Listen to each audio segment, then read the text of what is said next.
자, 경기 평택을 재보궐선거는 그야말로 이제 난투국 양상입니다. 진보도 보수도 단일화는커녕 모든 후보가 네거티브 공세를 피하 없이 난사하고 있습니다. 자, 민주당의 쉐빙선을 자처했던 조국혁신당은 민주당 김용남 후보의 차명 대부업체 의혹을 계기로 루비콘강을 건넜다고 할 수 있을 정도죠. 낮에는 민주당 후보, 밤에는 차명 사채업자라고 맹공하고 있고요. 민주진영 분열의 씨앗이라고도 합니다. 그러자 김 후보는 민주진영 후보를 사칭하며 유사민주당 흉내를 내고 있다. 맞받으면서 조국혁신당의 합당 주장에는 싫다는데 자꾸 결혼하자고 온갖 데이트 폭력을 행사한다며 성추행 입국당이라 그러냐고라고도 했습니다. 자, 유이동 국민의힘 후보와 한교안 자유혁신 후보도 서로 빠르게 등을 돌리고 있습니다.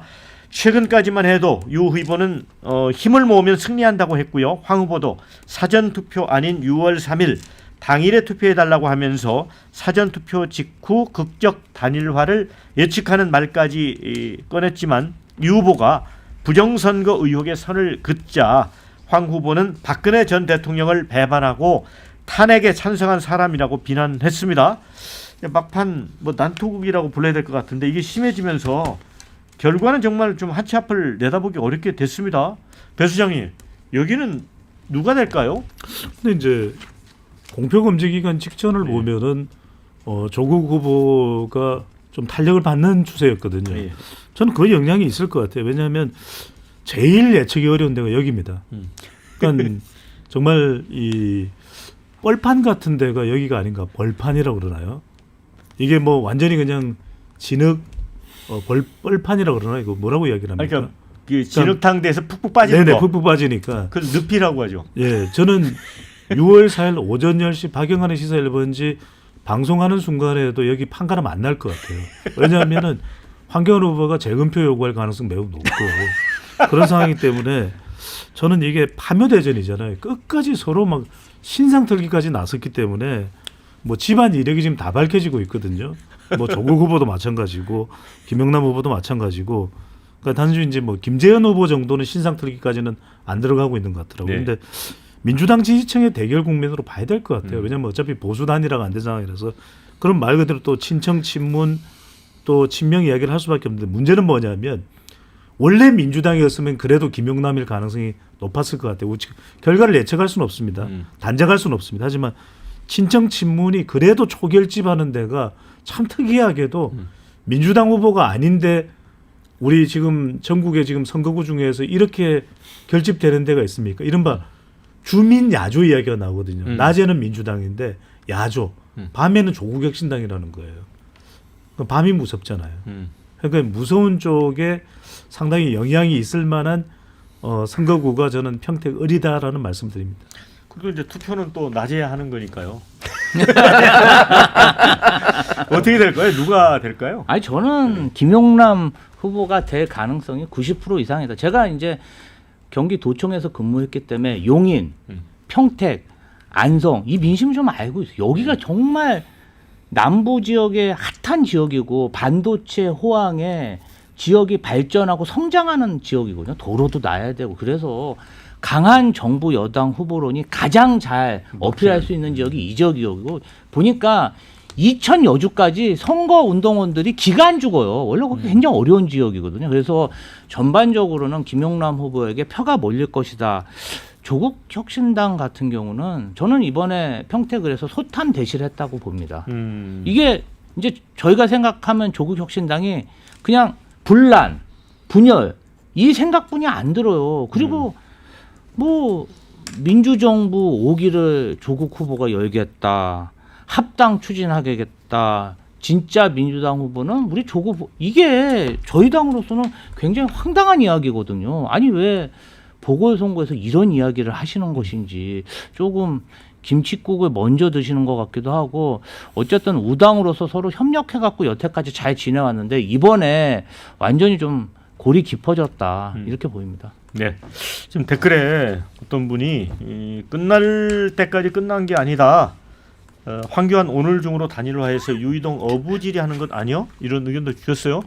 어떻게 보세요, 홍석천 의원님은? 예, 지금 깜깜이 직전 여론조사를 보면 확실히 조국 후보가 지금 상승 추세에 있고 김영남 후보가 주춤 내지는 하락되는 건 분명한 것 같습니다. 특히 민주당 입장에서 봤을 때는 사실은 조국 후보가 뭐 다른 당이 아니게 뭐 지금 느끼기도 하시는 분들도 많고 특히 지금 이제 김영남 조국 후보가 완전히 그 뭐 여러 가지 이슈 뭐 과거에 조국 어떤 후보의 어떤 그 자녀 비리 부채해서 뭐 사모펀드 문제 또 김영남 후보 같은 경우는 최근에 또 대부업 이런 어떤 문제부터 완전히 진흙탕 싸움이 벌어지기 때문에 사실 두 후보가 저는 이제 굉장히 좀 상처가 서로가 좀 심하다. 그런 면에서 유이동 후보 같은 경우는 거기 내리 또 삼선을 했던 기반이 또 있기 때문에 차츰차츰 조금 속도는 늦지만 계속해서 올라오는 추세로 마지막 마쳤는데 마지막까지 한교안 후보와 있던 단일화에 좀 총력을 지금 현재 기울이고 있다고 저는 이야기가 듣고 있고 만약에 그렇게 된다면은 완전히 이제 그 막판 역전승을 이룰 것 같은데 왜냐하면은 사전 투표가 굉장히 이 평택을이 좀 희한하게 됐습니다. 왜냐하면 굉장히 사전 투표가 낮습니다. 낮아요. 왜냐하면 한교안 후보가 계속해서 본투표하라는 그런 어떤 것들이 저는 상당히 먹혔지 않았나 이렇기 때문에 그런 어떤 측면에서 이제 단일화가 이루어질 가능성이 굉장히 많고 그런 면에서는 유이동 후보가 막판 큰 칼이 지금 현재 있을 것 같습니다. 막판 뒤집기. 세 분이 뭐 조국, 김영남, 유이동 다 달랐습니다. 김영주 의원님은 어떻게 예상을 하세요? 글쎄요, 우선은 사실은 민주당이 좀 전략적 고민을 해서 이 지역을 후보를 안 내고 예컨대 울산이나 다른 지역과 연대해서 진보 단일화라는 것, 또 민주당이 기본적으로 보면 양당 체제에 대한 어떤 좀 다른 입장도 있었어요. 다당제 구조로 간다는 측면에서 뭐 진보당이라든지 조국 혁신당이 숨쉴 공간을 좀 열어줬으면 훨씬 더 쉽게 이길 수 있는 그런 부분이 없지 않아 있다라고 보고 선거 끝나고 난 다음에 만에 하나라도 김용남 후보가 떨어졌을 때 그 책임이 정청래 대표 책임인지 아니면 그게 대통령이 이렇게 영입한 인물에 대한 예우 차원의 것인지에 대한 논란도 없지 않아 있을 수 있다라는 생각이 들고요.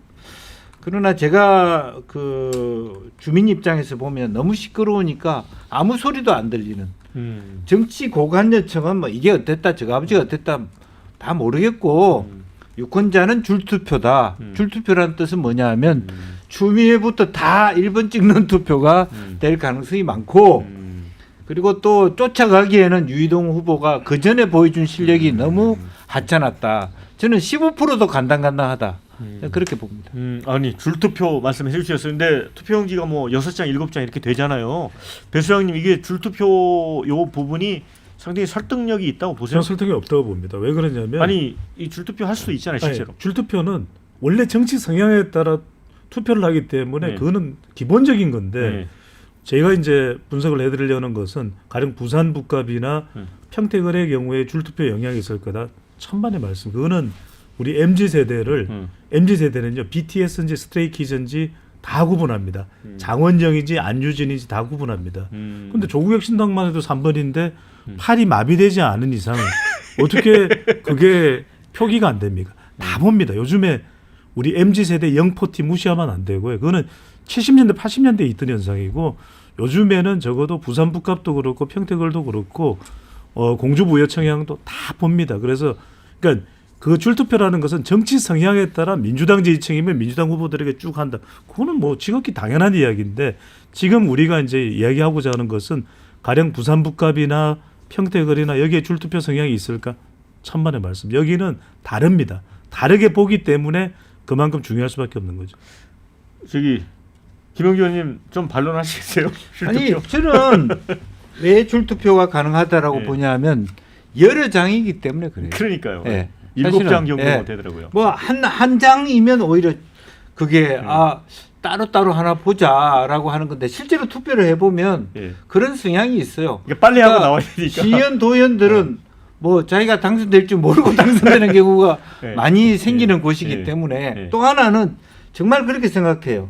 너무 지나치게 시끄러워요. 여기 도남 복합 지역인데 실제로 그 사람들이 다 외부에서 온 사람들 아니에요? 유이동 빼고는 뭐 무슨 알지도 못하는 그런 뭐 부분이라서 오히려 그런 노이즈 마케팅 때문에 그래도 뭐 대통령 잘하니까 찍어줘야지 이런 심리가 작동할 수 있다. 다만 젊은 세대들에 대해서는 그렇지 않다라고 하지만 여기도 보면 젊은 세대들이 들어오는 지역이기도 하고 또 도농복합 지역이만큼 노령 인구도 많은 지역이기 때문에 네.